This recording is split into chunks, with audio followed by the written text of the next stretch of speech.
ছাত্রীরা আজ তোমাদেরকে নাদিয়া পদ্ধতিতে হরকতের পরিচয় করাবো ইনশাআল্লাহ।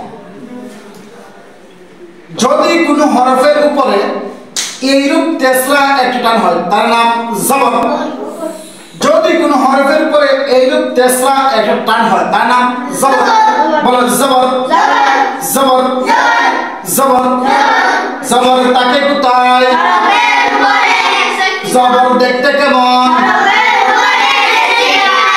হ্যাঁ মাশাআল্লাহ। যদি কোনো হরফের উপরে এইরূপ তেসরা একটি টান হয় তার নাম বাবা দাঁড়াও বাবা মুস্তাকিব বলো।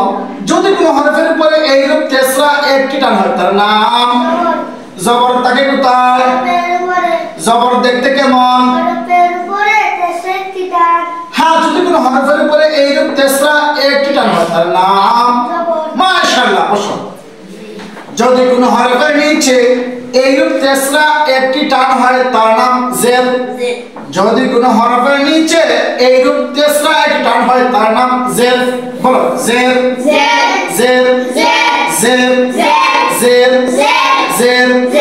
জের। তাকে কোথায়? জের তাকে কোথায়? জের তাকে কোথায়? জের দেখতে কেমন? হ্যাঁ যদি কোনো হরফের নিচে এইরূপ তেসরা একটি টান হয় তার নাম মাশাআল্লাহ। বাবা দাঁড়াও। যদি কোনো হরফের নিচে এইরূপ তেসরা একটি টান হয় তার নাম জের। তাকে কোথায়? জের দেখতে কেমন? হ্যাঁ যদি কোনো হরফের নিচে এইরূপ তেসরা একটি টান হয় তার নাম মাশাআল্লাহ। বসো। যদি কোনো হরফের পরে এইরূপ গোল মাথা এইরূপ গোল মাথা তেসরা একটি টান হয় তার নাম পেশ। যদি কোনো হরফের পরে এইরূপ গোল মাথা তেসরা একটি টান হয় তার নাম পেশ। বলো পেশ পেশ পেশ পেশ পেশ। তাকে কোথায়? পেশ দেখতে কেমন? হ্যাঁ যদি কোনো হরফের উপরে এইরূপ গোল মাথা তেসরা একটি টান হয় তার নাম বাবা ইমরান খান দাঁড়াও। যদি কোনো হরফের উপরে এইরূপ গোল মাথা তেসরা একটি টান হয় তার নাম পেশ। তাকে কোথায়? হরফের উপরে পেশ দেখতে কেমন? হরফের উপরে গোল মাথা তেসরা একটি টান। হ্যাঁ যদি কোনো হরফের উপরে এইরূপ গোল মাথা তেসরা একটি টান হয় তার নাম পেশ। মাশাআল্লাহ। বসো বাবা।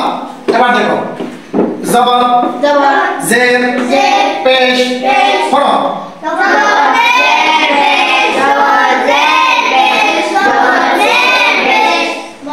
পড়ো।